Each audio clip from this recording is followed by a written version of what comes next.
ሰላም ጤና ይስጥልን ተመልካቾቻችን እንኳን ለብርሃነ ትንሳኤው በሰላም አደረሳችሁ እያልን ከኢሳት ነፃ የህዝብ ሚዲያ ለሚያዝያ 13 2017 ዓ.ም ያዘጋጀናቸው ዜናዎቻችን ይዘን ቀርበናል። ከዜናዎቹ ጋር ሙሉቀን ሰለሞን አብራችሁ ቆይታ አድርጋለሁ። ወደ ቀዳሚው ዜና እንሻገር።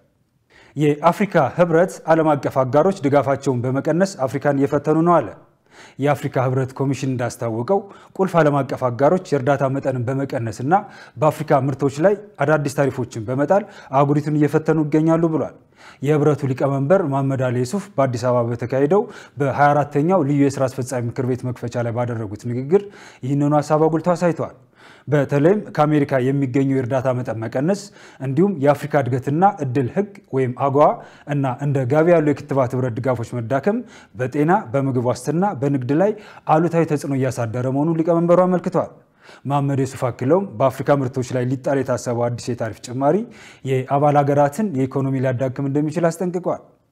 አህጉሪቱ እነዚህን ተግዳሮቶች ለመቋቋም የራሷን የሀገር ውስጥ ሀብት ላይ በመተማመን የግል ዘርፉንና የውጭ ሀገር ነዋሪዎቿን በማሳተፍ የገንዘብ ፍላጎቷን ልታሟላ እንደሚገባ አሳስበዋል። በተጨማሪም የአፍሪካ አህጉራዊ ነፃ የንግድ ቀጠናን ማጠናከርና ሙሉ በሙሉ ተግባራዊ ማድረግ የአሁኑን ፈተና ወደ ድል ለመቀየር ወሳኝ መሆኑን መሐመድ አስረድተዋል። የአባል ሀገራትን ገበያ በመክፈትና ያሉትን የንግድ እንቅፋቶች በማንሳት የንግድ ልውውጡን ማሳደግ እንደሚገባም ጠቁመዋል። ኢትዮጵያና ኬንያ ለሁለት ዓመታት በዘለቀ ድርድር በአፍሪካ አህጉራዊ ነፃ የንግድ ቀጠና ማዕቀፍ የሁለትዮሽ የንግድ ልውውጥን ለማቀላጠፍ የሚያስችል የመግባቢያ ስምምነት ተፈራረሙ። በዚህም መሰረት በሞያሌ ድንበር ላይ ለሚደረጉ የሸቀጦች ንግድ የመጀመሪያ ጣሪያ $1000 የአሜሪካ እንዲሆን ተወስኗል።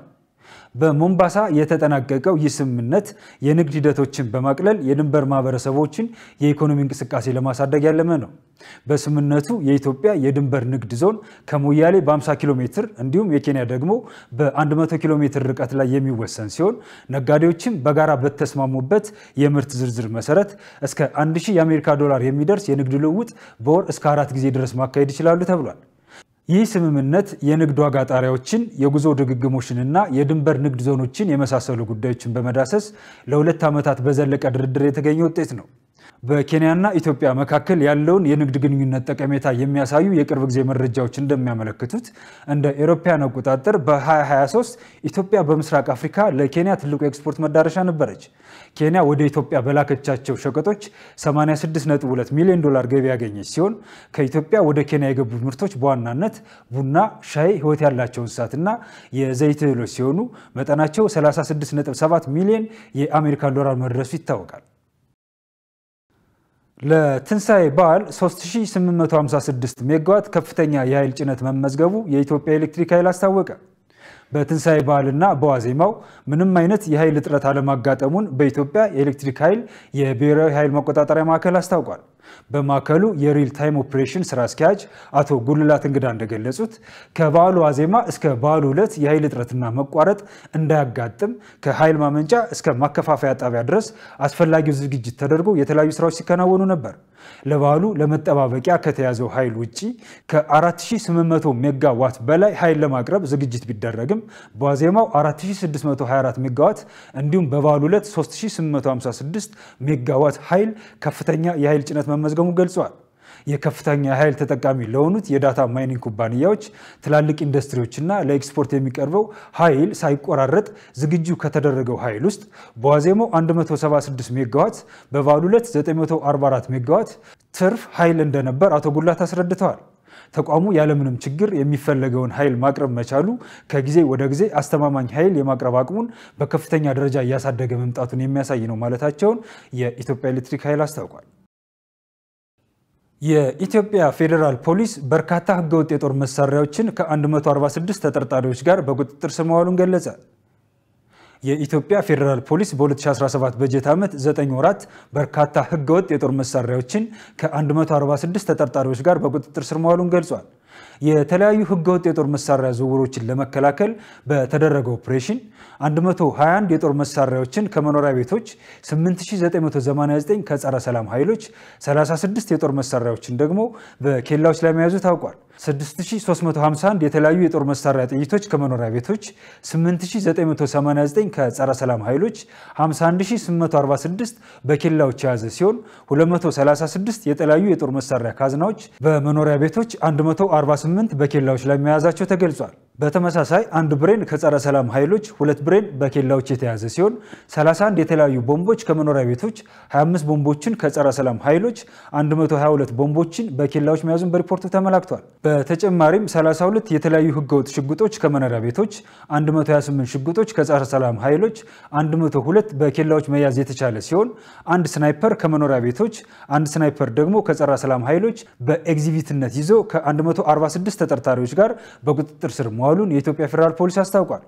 ህብረተሰቡ ህገወጥ የጦር መሳሪያ የሚያስከትለውን ከፍተኛ ጉዳት በመገንዘብ ተቋሙ ወንጀል ለመከላከል እያደረገ ባለው ከፍተኛ ጥረት ውስጥ በባለቤትነት በመሳተፍ ህገወጥ የጦር መሳሪያ ዝውውርን ሲመለከት በዜጎች ተሳትፎ መተግበሪያና በ991 ነፃ የስልክ መስመር ጥቆማ በመስጠት የዜግነት ድርሻውን እንዲወጣ የኢትዮጵያ ፌደራል ፖሊስ ጥሪውን ያቀርባል።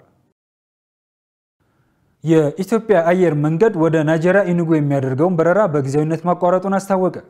የኢትዮጵያ አየር መንገድ በናይጄሪያ ኢኑጉ ኢካኑ አብያም ዓለም አቀፍ አውሮፕላን ማረፊያ የሚያደርገውን በረራ እስከ ሚያዝያ 28 ቀን 2017 ዓ.ም ማቋረጡን አስታውቋል። በረራው የተቋረጠው በአውሮፕላን ማረፊያው እየተከናወነ በሚገኘው የጥገና ስራ ምክንያት መሆኑን አየር መንገዱ ገልጿል። በበረራው መቋረጥ ምክንያት ደንበኞቹ ላይ ለሚደርሰው መጉላላት ይቅርታ የጠየቀው አየር መንገዱ ውሳኔውን የወሰነው የደንበኞች ደህንነት ለመጠበቅ መሆኑን አየር መንገዱ በማህበራዊ ሚዲያው ባደረሰው መረጃ ጠቁሟል። የኢትዮጵያ ብሔራዊ ባንክ በመላ ሀገሪቱ የሚገኙ የኢንሹራንስ ኩባንያዎች የድርጅት አስተዳደርን ለመለወጥ ያለመ አዲስ መመሪያ በቅርቡ አስታውቀዋል። ይህ እርምጃ በዘርፉ ግልጽነትና ተጠያቂነትን ለማምጣት ትልቅ አስተዋጽኦ ይኖረዋል ተብሎ ይጠበቃል። በዚህ ወር የወጣው መመሪያ ቁጥር SIB ህዝባር 2025 የኢንሹራንስ ኩባንያዎች አስተዳደርና ቁጥጥርን የሚመለከቱ በርካታ ማሻሻያዎችን ያካትታል። በተለይም የቦርድ አባላት ቢያንስ 1/3 ከኩባንያው ጋር ምንም አይነት ግንኙነት የሌላቸው ገለልተኛ አካላት እንዲሆኑ እንዲሁም ሰራተኞች በቦርድ ውስጥ እንዲወከሉ ይጠይቃል። በዘርፉ አንጋፋ የሆኑት አቶ ጌታቸው በሻውረድ ይህ መመሪያ የኢትዮጵያን የኢንሹራንስ ኢንዱስትሪ አስተዳደርና ዘላቂነት በእጅጉ እንደሚያሻሽል ገልጸዋል። መመሪያው የጥቅም ግጭትን ለመከላከል ጥብቅ ቁጥጥር የሚያደርግ ከመሆኑም በላይ ኩባንያዎች ቁልፍ የሥራ አስፈጻሚ ኮሚቴዎችን እንዲያቋቁሙ ያስገድዳል። የቦርድን ተጠያቂነት ለማሳደግ ኩባንያዎች በየዓመቱ የራሳቸውን አፈጻጸም እንዲገመግሙ የሚጠይቅ ሲሆን ይህም የፖሊሲ ባለቤቶችን ጥቅም ለማስጠበቅ ያለመ ነው። በተጨማሪም መመሪያው ኢንሹራንስ ሰጪዎች የአካባቢ ማህበራዊና አስተዳደር መሪዎችን በስራቸው እንዲያካትቱ ያበረታታል። ይህ መመሪያ ኢትዮጵያ እስከ ሰኔ 2025 ድረስ ገለልተኛ የኢንሹራንስ ቁጥጥር ኤጀንሲ ለመመስረት በዝግጅት ላይ ባለችበት ወቅት የወጣ ሲሆን ይህም ዘርፉን ለዓለም አቀፍ ኢንቨስትመንት እንደሚያጋልጥ ይጠበቃል። የኢንዱስትሪ ተንታኞች ይህ አዲስ አስተዳደር ደንብ የዘርፉን ሙሉ አቅም ለመክፈት ወሳኝ እርምጃ እንደሆነ ይስማማሉ። የምርጫ ቦርድ የሀገር ውስጥ ተፈናቃዮችን በምርጫ ሂደት የማሳተፍ ስራ የሁላችንም ነው አለ። የሀገር ውስጥ ተፈናቃዮች በምርጫ ሂደት ትርጉም ባለው አግባብ እንዲሳተፉ ሁሉም ባለድርሻ አካላት የድርሻቸውን እንዲወጡ ተጠየቀ። የኢትዮጵያ ብሔራዊ ምርጫ ቦርድ በአካታችነት ማዕቀፍ የሀገር ውስጥ ተፈናቃዮች በሰባተኛው ሀገር አቀፍ ጠቅላላ ምርጫ በመራጭነትና በተመራጭነት የነቃ ተሳትፎ እንዲያደርጉ ምቹ ሁኔታዎችን ለመፍጠር እየሰራ ይገኛል። ይህን እቅድ እውን ለማድረግ ቦርዱ የሀገር ውስጥ ተፈናቃዮችን የምርጫ ፍላጎት ለመለየትና ተሳትፎ ለማሳደግ ኢስት አፍሪካ የተባለ ኃላፊነቱ የተወሰነ የግል ማህበር ቀጥሮ ሀገራዊ ጥናት በማስጠናት ላይ ነው። አጥኚ ድርጅቱ አጥንቶ ባቀረበው ረቂቅ የጥናቱ ግኝቶች ላይ ለመወያየት በተዘጋጀ የአንድ ቀን አውደ ጥናት ላይ መልእክታቸውን ያስተላለፉት የቦርዱ ሰብሳቢ ወይዘሮ ሜላትወርቅ ኃይሉ የሀገር ውስጥ ተፈናቃዮችን በምርጫ ሂደት የማሳተፍ ትርጉም ያለው ስራ የቦርዱ ኃላፊነት ብቻ ሳይሆን መንግስትን ጨምሮ የሁሉም ባለድርሻ አካላት ቅንጅታዊ አሰራርና ትብብርን ይጠይቃል ብለዋል። ከ10.6 ሚሊዮን ኩንታል በላይ የአፈር ማዳበሪያ ወደ ሀገር ውስጥ ተጓጓዘ። ለ2017-18 የምርት ዘመን ግብዓት የሚሆን ከ10.6 ሚሊዮን ኩንታል በላይ የአፈር ማዳበሪያ ወደ ሀገር ውስጥ መጓጓዙን የኢትዮጵያ ማሪታይም ባለስልጣን አስታውቋል። ለምርት ዘመኑ 2.4 ሚሊዮን ሜትሪክ ቶን ወይም 24 ሚሊዮን ኩንታል የአፈር ማዳበሪያ ገዝቶ ወደ ሀገር ውስጥ ለማስገባት እቅድ ተይዞ እየተሰራ መሆኑ ተገልጿል። በዚህም መሰረት እስከ ሚያዝያ 12 ቀን 2017 ዓ.ም ድረስ 10.684 ሚሊዮን ኩንታል በላይ የአፈር ማዳበሪያ ወደ ሀገር ውስጥ መጓጓዙ ነው የተጠቆመው። 5725 በላይ ሜትሪክ ቶን የአፈር ማዳበሪያ ደግሞ በወደብ ላይ እንደሚገኝ የባለስልጣኑ መረጃ ያመለክታል። በጠቅላላ ወደ ሀገር ውስጥ ከተጓጓዘው የአፈር ማዳበሪያ ውስጥ 895722 ሜትሪክ ቶን በድንበር ተሻጋሪ የደረቅ ጭነት ተሽከርካሪ ሲሆን ቀሪው 172690 ሜትሪክ ቶን ደግሞ በባቡር መጓጓዙ ተጠቁሟል። ተመልካቾቻችን ከኢሳት ነፃ የህዝብ ሚዲያ የሚተላለፉላችሁ የእኩለ ቀን ዜናዎቻችን እንደቀጠሉ ናቸው። አሁን ደግሞ ወደ ውጭ ዜናዎቻችን እንሻገር። ፖፕ ፍራንሲስ ከዚህ ዓለም ድካም አረፉ። የሮማ ካቶሊካዊት ቤተክርስቲያን ሊቀ ጳጳስ ፖፕ ፍራንሲስ በ88 ዓመታቸው ከዚህ ዓለም ድካም አርፈዋል።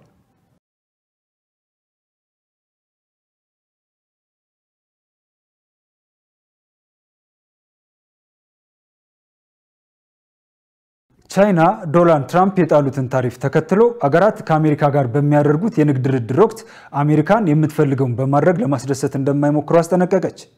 የቻይና ንግድ ሚኒስትር ቃል አቀባይ ማስጠንቀቂያውን የሰጡት ዋሽንግተን መንግስታት ወደ አሜሪካ የሚልኳቸውን ምርቶች ከቀረጥ ነፃ እንዲሆኑላቸው ከቤጂንግ ጋር በሚያደርጉት የንግድ ልውውጥ ላይ ጫና መፍጠር ማቀዷ ከተሰማ በኋላ ነው። የትራምፕ አስተዳደር ከንግድ አጋሮች ጋር ታሪፍን በተመለከተ ንግግር መጀመሩ የተገለጸ ሲሆን ባለፈው ሳምንት የጃፓን ልዑካን ቡድን ዋሽንግተንን የጎበኙ ሲሆን በዚህ ሳምንት ደግሞ ደቡብ ኮሪያን ለመወያየት ቀጠሮ ይዛለች።